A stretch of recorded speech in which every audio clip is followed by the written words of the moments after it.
Hello नमस्कार। हमारे second class में आपका एक बार फिर स्वागत है। हम बात कर रहे थे आयोगी कमीशन की, तो आज हम इसमें बात करेंगे अंतर्राष्ट्रीय परिषद की।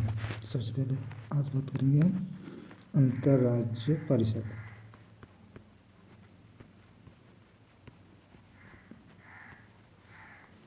अंतर्राज्य परिषद कहते inter state council. Inter state council इसकी स्थापना कब हुई थी? इसकी स्थापना होती है 1950 में स्थापना। और किसकी सिफारिश पर हुई थी? इसकी स्थापना हुई थी सरकारी आयोग की सिफारिश पर। सरकारी आयोग की सिफारिश पर। और ये इसका जो जिक्र है वो कहाँ पर है? इसका जो जिक्र है आर्टिकल 263 में, और एक संवैधानिक आयोग है। संवैधानिक आयोग।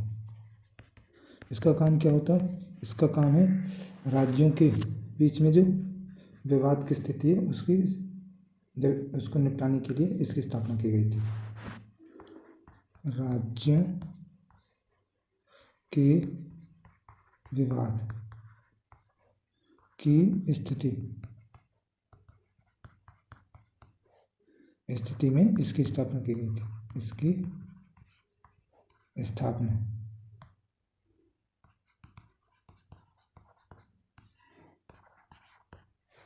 की जाती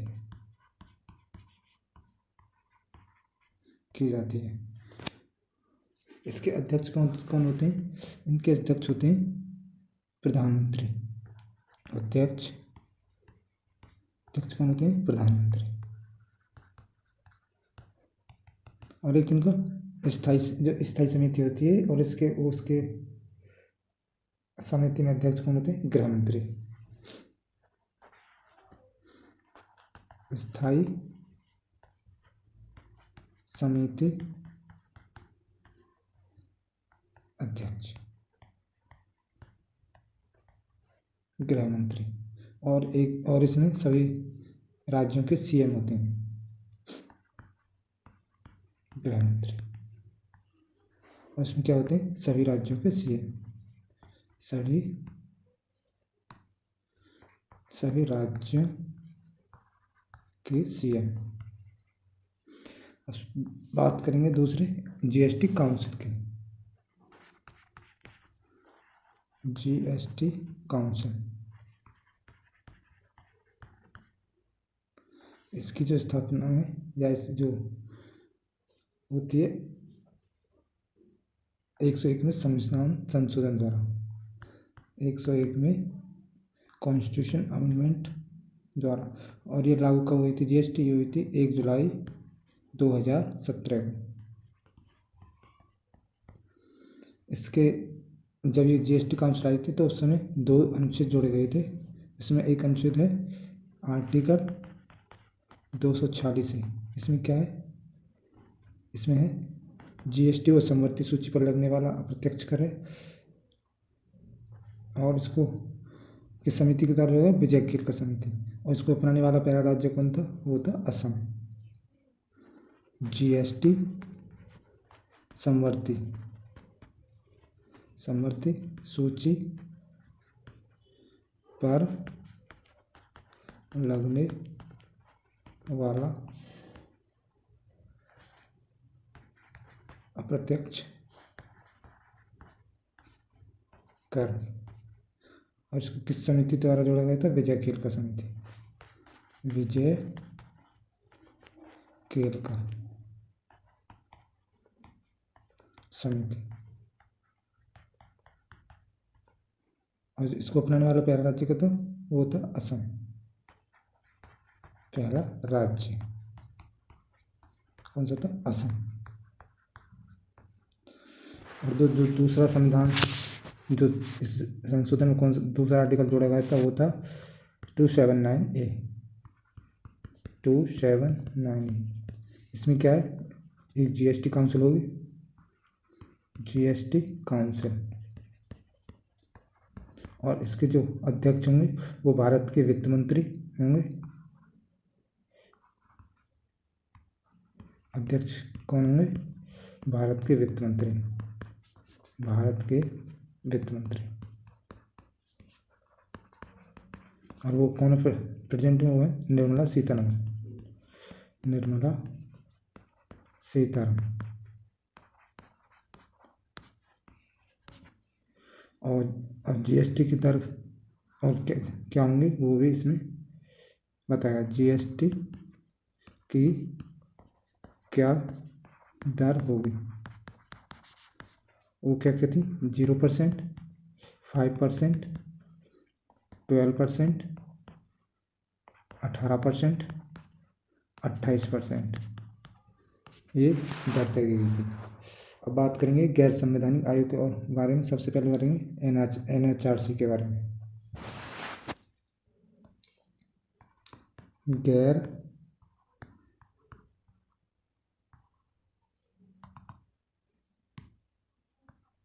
संवैधानिक आयोग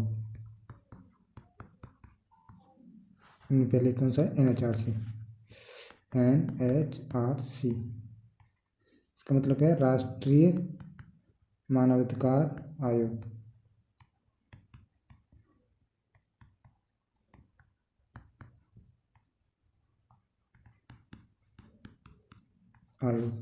इसकी स्थापना किसके सिफारिश की गई थी, रंगनाथ आयोग की सिफारिश पर। स्थापना रंगनाथ आयोग की सिफारिश पर।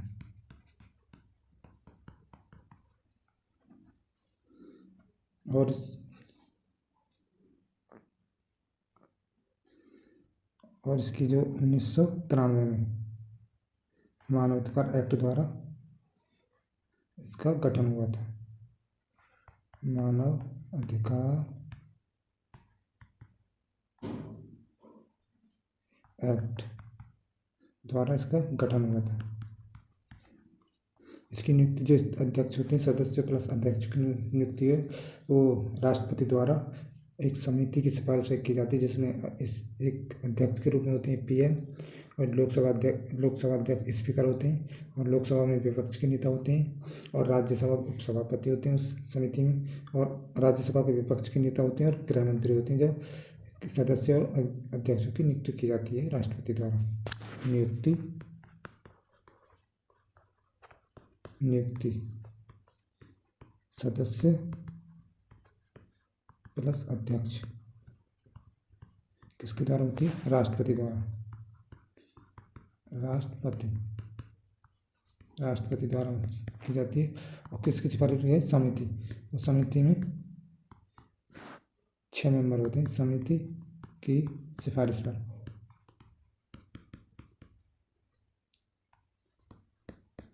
समिति में 6 मेंबर होते हैं, उसमें एक होते हैं पीएम, ये अध्यक्ष होते हैं। दूसरे होते हैं लोकसभा से कौन होते हैं, एक होते हैं स्पीकर, और दूसरे होते हैं विपक्ष के नेता, लोकसभा के विपक्ष का नेता। और राज्यसभा से कौन होते हैं, उपसभापति, और राज्यसभा पे विपक्ष के नेता, और एक होते हैं गृह मंत्री। इनकी सिफारिश जो समिति बनती है, इनकी सिफारिश पर राष्ट्रपति इनके सदस्य और अध्यक्ष की नियुक्ति करते हैं। जो एनएचआरसी है उसके पास क्या होती है, खाली दीवानी पावर होती है, यानी सिविल पावर। इसके पास कोई पनिशमेंट देने की शक्ति नहीं होती। और क्या होती है, एनएचआरसी के पास केवल दीवान शक्ति होती है, यानी कोई पनिशमेंट नहीं सिविल पावर होती है। जैसे कि दीवान शक्ति में क्या होता है, समन अन्य या बुलावा, किसी को बुलाना, ये होती हैं। इसके पास क्या होती है, जो ये दंड या सजा या पनिशमेंट देने की शक्ति नहीं होती इनके पास दंड, सजा या कह सकते हैं पनिशमेंट की शक्ति नहीं होती। इसी को लेकर जो हमारे HL दत्तू सिंह हैं, उन्होंने क्या कहा था, इनको NHRC को वो कहा था दंतहीन बाघ कहा था इसे। क्या इसको लेकर HL दत्तू ने इनको HRC को क्या कहा था, NHRC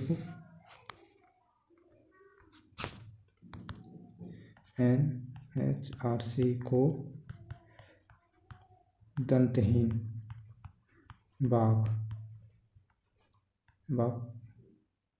कहा। जो ये कौन थे, ये थे पूर्व मुख्य न्यायाधीश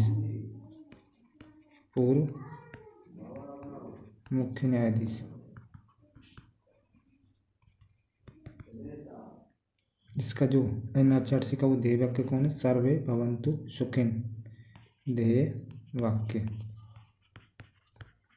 क्या है, सर्वे भवन्तु सुखिनः। इसको जो हटाने की पावर है इसके अध्यक्ष को, वो है राष्ट्रपति द्वारा। हटाने की पावर इसके पास है, वो है राष्ट्रपति द्वारा।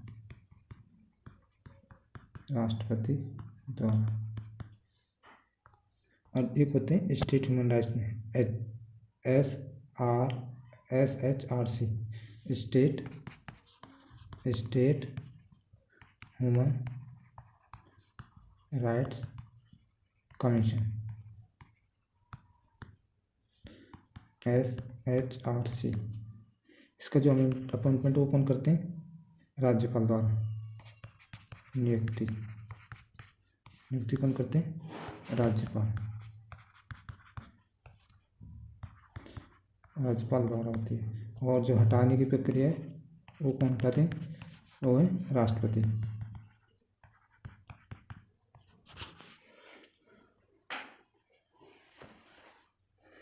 जो एक इसको लेकर 2019 में संशोधन होता है, उसमें क्या किया गया था, जो अध्यक्ष कौन होगा, वो होगा SC का पूर्व मुख्य न्यायाधीश, और इसका कार्यकाल होगा 5 वर्ष या 70 साल। और फिर वर्तमान में क्या हुआ, जो SC का पूर्व न्यायाधीश भी हो सकता है और उसका मुख्य न्यायाधीश भी हो सकता है SC का, या न्यायाधीश भी हो सकता है। और इसका कार्यकाल घटा करके 3 वर्ष और 70 साल कर दिया गया है। इसमें क्या होता है, 2019 में संशोधन।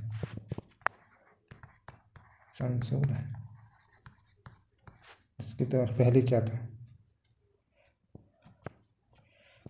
अध्यक्ष कौन होगा उसको लेकर पहले SC का पूर्व मुख्य न्यायाधीश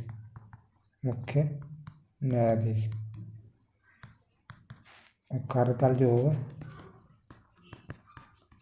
होगा 5 वर्ष या 70 साल की आयु होगी, जो भी पूर्व पहले होगी वो। जब वर्तमान में वो कौन हो सकता है, SC का पूर्व मुख्य न्यायाधीश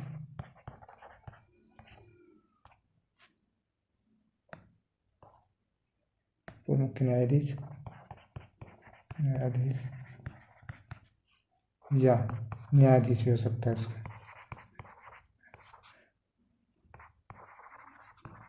और इसकी जो कार्यकाल है उसको घटाकर 3 वर्ष कर दिया और आयु को 70 वर्ष ही रखा है। जो NHRC के जो पहले अध्यक्ष थे वो थे रंगनाथ मिश्र, वर्तमान में न्यायमूर्ति V रामसुब्रमण्यन। NHRC के पहले अध्यक्ष कौन थे, जस्टिस रंगनाथ मिश्र। वर्तमान में कौन है? वर्तमान में है justice V Ramasubramanian.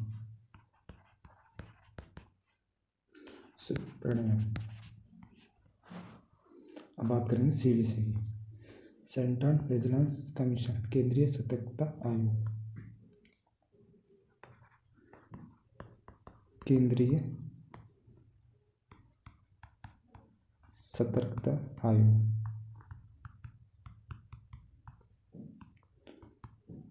Central vigilance commission. इसकी स्थापना किसकी सिफारिश होती है? संतानम समिति की सिफारिश है 1964 में स्थापना।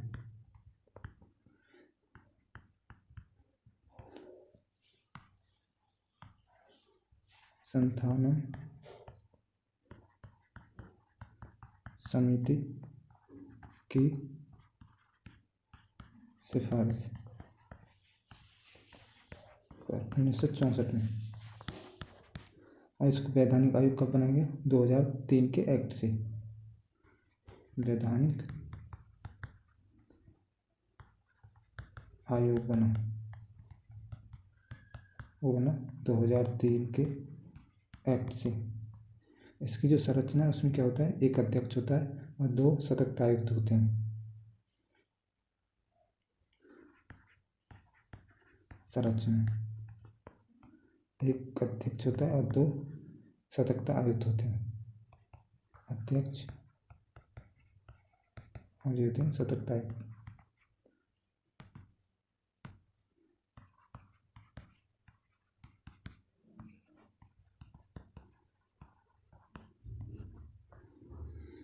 जो केंद्रीय सतर्कता आयुक्त है उसकी नियुक्ति है वो किसके द्वारा की जाती है? राष्ट्रपति द्वारा। और राष्ट्रपति के द्वारा की जाती है, लेकिन इसकी समिति पर आधार पर की जाती है।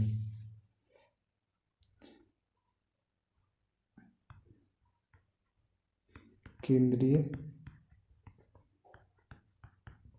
सतर्कता आयुक्त की जो नियुक्ति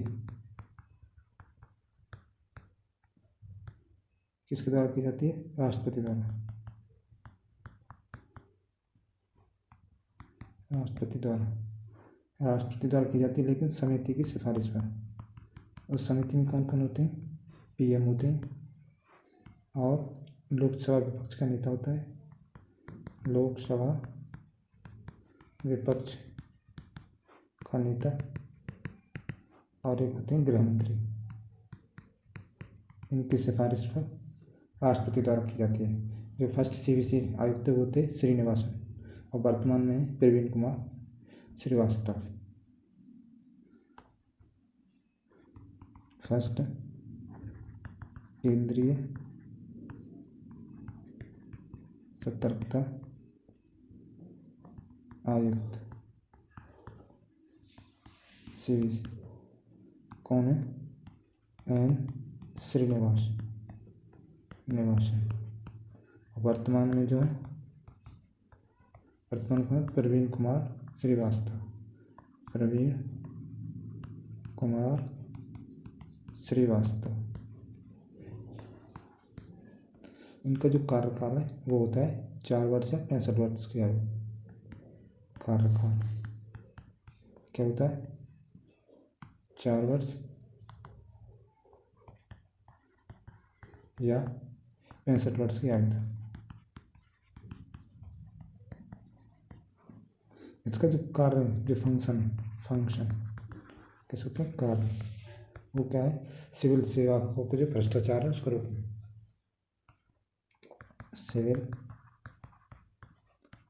सेवकों में भ्रष्टाचार रोकना, इसका ये फंक्शन होता है। अब बात करेंगे केंद्रीय सूचना आयोग के बारे में, सेंट्रल इंफॉर्मेशन कमीशन के बारे में। केंद्रीय सूचना आयोग यानी central information commission.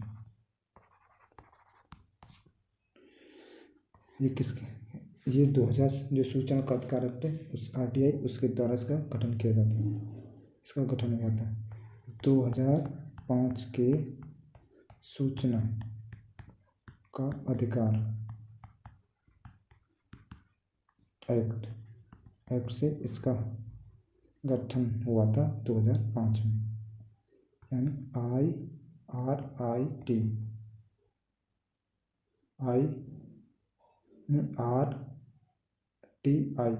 Act.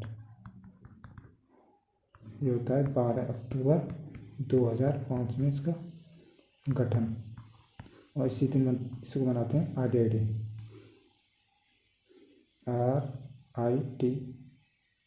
RTI day. इसकी जो संरचना है वो क्या होती है, इसमें एक अध्यक्ष होता है और 10 अन्य सदस्य होते हैं। संरचना क्या होती है, 1+10। इनकी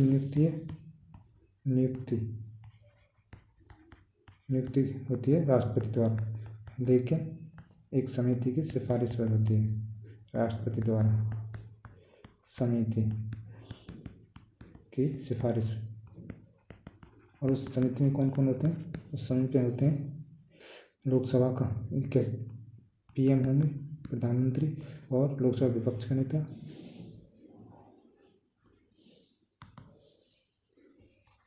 लोकसभा विपक्ष का नेता, और होंगे कैबिनेट मंत्री को वो कोई भी हो सकता है।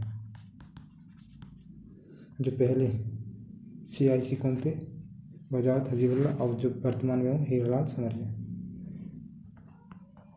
फर्स्ट भारत के पहले CIC कौन थे, वजाहत हजीबुल्लाह,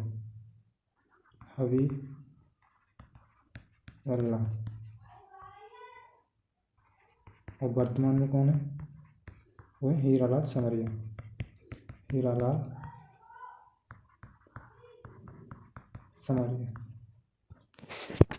अब बात करेंगे CBI के बारे में। CBI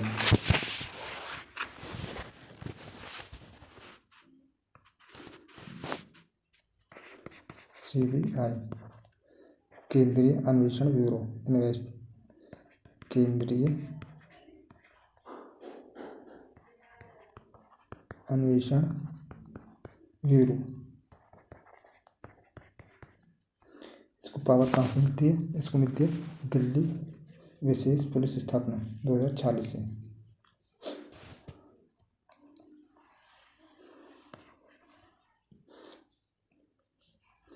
इसको पावर कहाँ से मिलती है,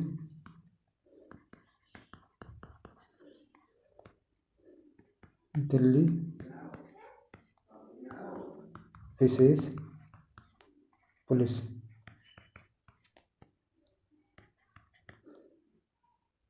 एक्ट 1946 के।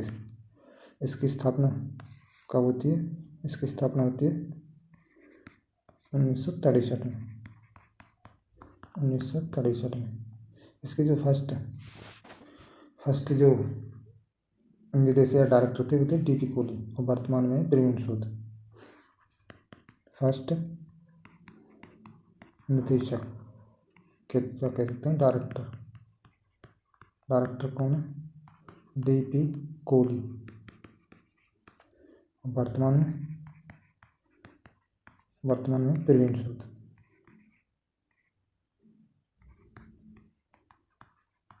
और एक किस मंत्रालय का अधीन आता है, ये आता है कार्मिक मंत्रालय, पर्सनल मिनिस्ट्री।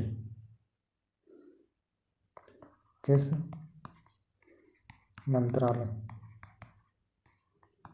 के अधीन आता है, यह आता है कार्मिक मंत्रालय, कार्मिक मंत्रालय के अधीन। जो इसका कार्यकाल है वो कितना होता है, जो पहले था वो था 2 वर्ष, पहले कितना था 2 वर्ष। लेकिन क्या हुआ, जुलाई 2023 से जुलाई 2023 से इसका जो कार्यकाल है वो 5 वर्ष भी हो सकता है, ऐसा सुप्रीम कोर्ट ने कहा।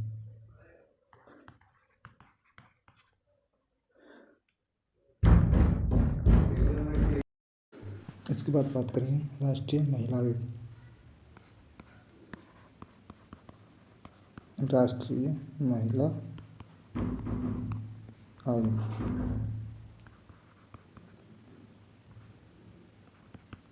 इसकी जो स्थापना है वो 1990 के एक्ट से होती है और एक वैधानिक है। वैधानिक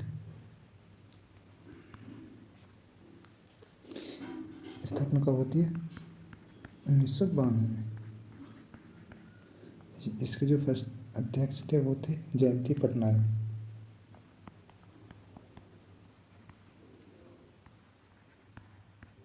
कौन थे, जयंती पटनायक।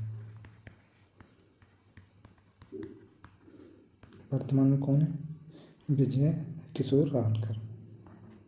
वर्तमान में विजय किशोर रावतकर। बात करेंगे दूसरे राष्ट्रीय अल्पसंख्यक आयोग की। राष्ट्रीय अल्पसंख्यक आयोग इसकी स्थापना वो 1992 के एक्ट से, इसके लिए एक्ट आता है 1992 में और स्थापना होती है 1993 में।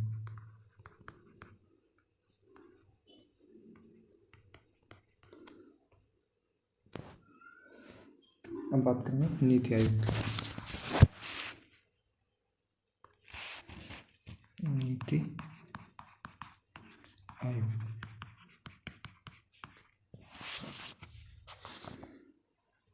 ये जो नीति आयोग है किसके स्थान पर आती है, ये आती है योजना आयोग के स्थान पर। योजना आयोग के स्थान पर।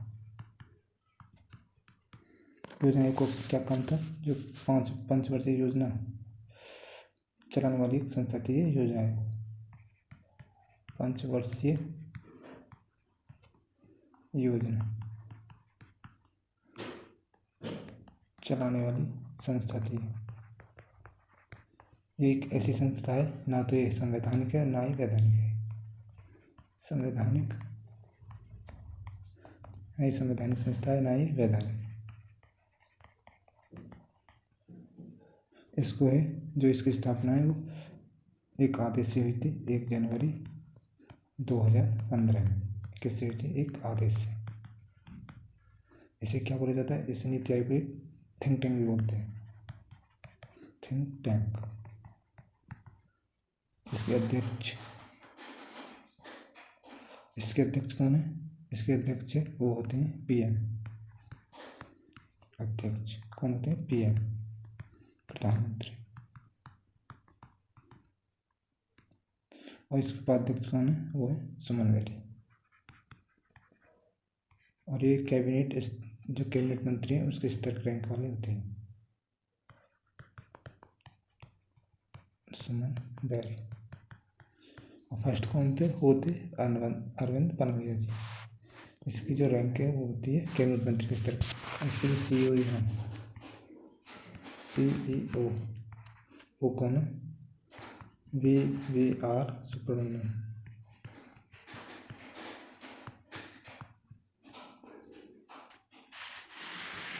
इसके लिए इसके साथ और क्या होते हैं, इनके साथ पूर्णकालिक मेंबर और होते हैं, वो समय समय पर चेंज होते रहते हैं। ये किस सिद्धांत पर काम करता है, ये करता है सहकारी संघवाद पर। यह किस सिद्धांत पर काम करता है? वो करता है सहकारी संघवाद, कोऑपरेटिव फेडरेशन का। इसका जो काम है वो नीति निर्माण में केंद्र और राज्य दोनों की भागीदार होती है। इसका जब नीति बनाते हैं, नीति निर्माण में केंद्र एंड राज्य दोनों की भागीदारी।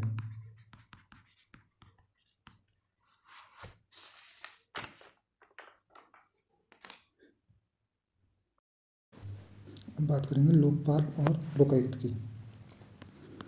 लोकपाल और लोकायुक्त। ये क्या है? ये लोकपाल ये होता है केंद्र में एक संस्था होती है और ये होती है राज्य में, जिसका काम है इसे इनको क्या कहते हैं? शिकायत करने वाला। इनको क्या कहते हैं? शिकायत करने वाला। और ये हमने कहाँ से लिया है? शिकायत करने वाला। ये हमने कहाँ से लिया है? ये लिया है हमने लोकपाल स्वीडन के ओम्बुड्समैन से 1809 से प्रेरित है। लोकपाल स्वीडन की ओम्बुड्समैन से, ओम्बुड्समैन का मतलब होता है शिकायत करने वाला, 1908 से प्रेरित है। और ये सर्वप्रथम जो लोकायुक्त होता है स्टेट में होता है, वो सबसे पहले अधिनियम कहाँ पारित हुआ था? उड़ीसा में, जो 1970 में हुआ था। उड़ीसा राज्य ने सर्वप्रथम 1970 में लोकायुक्त, जो स्टेट लेवल पे होता है, लोकायुक्त अधिनियम पारित किया था।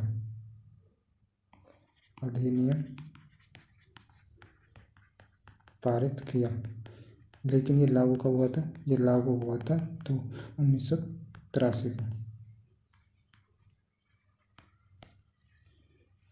जो स्टेट में था, जो लोकायुक्त संस्था की जो स्थापना सर्वप्रथम कहाँ पर हुई थी? वो होती है महाराष्ट्र में 1971 में। महाराष्ट्र में सर्वप्रथम 1971 में लोकायुक्त संस्था की स्थापना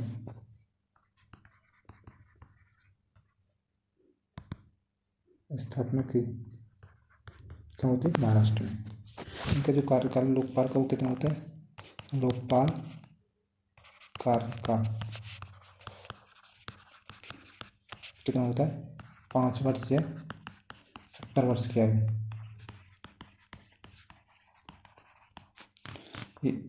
इसके जो लोकपाल के जो अध्यक्ष थे वो कौन? मीनाक्षी चंद्र घोष। जो लोकपाल और लोकायुक्त विधेयक 2003 में इनके द्वारा लाया गया था, 2013 में अन्ना हजारे आंदोलन से आया था। लोकपाल व लोकायुक्त विधेयक 2013 किससे आया था? अन्ना हजारे आंदोलन से। अन्ना हजारे आंदोलन। और ये लागू कब हुआ था? ये लागू होता है 16 जनवरी 2014 को। जनवरी 2014। इसमें क्या होता है लोकपाल में? लोकपाल में होते हैं लोकपाल में क्या होते हैं? एक अध्यक्ष होता है और 8 सदस्य होते हैं। अध्यक्ष और 8 सदस्य। अब बात करेंगे सकरिया आयोग 1983। ये किससे संबंधित है? ये केंद्र और राज्य से संबंधित है। इसके लिए राज्य संबंध के लिए 3 आयोग आते हैं। सकरिया सरकारिया आयोग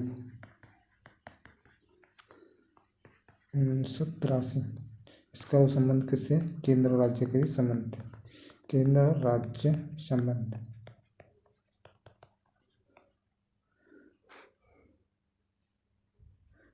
एक केंद्र और राज्य संबंध से और 3 और आयोग आते हैं, होते हैं राजमन्नार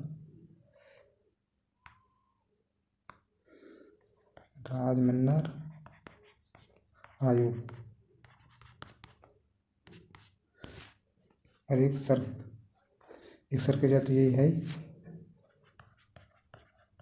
सरकारिया आयोग, एक होता है पुंछ आयोग। इन तीनों का संबंध जो है वो किससे है? केंद्र और राज्य संबंध से आयोग। अब बात करेंगे प्रशासनिक आयोग, सुधार आयोग, एडमिनिस्ट्रेटिव रिफॉर्म काउंसिल। प्रशासनिक सुधार आयोग, एडमिनिस्ट्रेटिव रिफॉर्म काउंसिल। इसका प्रथम कब आया था? प्रथम 1966 में मोरारजी देसाई द्वारा, द्वितीय 2005 में वीरप्पन मोइली द्वारा। 1966 मोरारजी देसाई, द्वितीय 2005 में आता है। किसके द्वारा? वीरप्पन मोइली।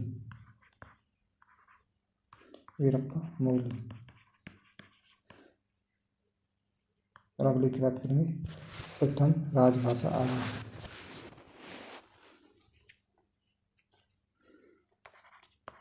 प्रथम राजभाषा आयोग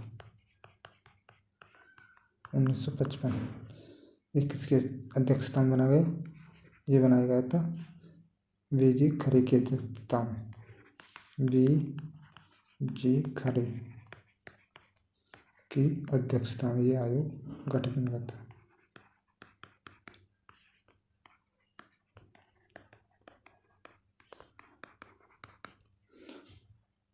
एक आता है पंचायती राज के लिए पैसा देना, यानी अनुसूचित क्षेत्रों में पंचायती राज के विस्तार के लिए पंचायती राज। किसमें? अनुसूचित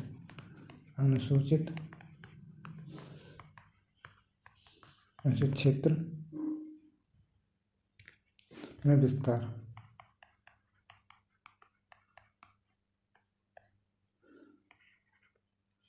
किस एक्ट द्वारा आया था? पैसा अधिनियम। और ये कब का एक्ट है? 1996 का। और किसके सिफारिश पर आया था? दिलीप भूरिया समिति की सिफारिश पर। दिलीप भूरिया समिति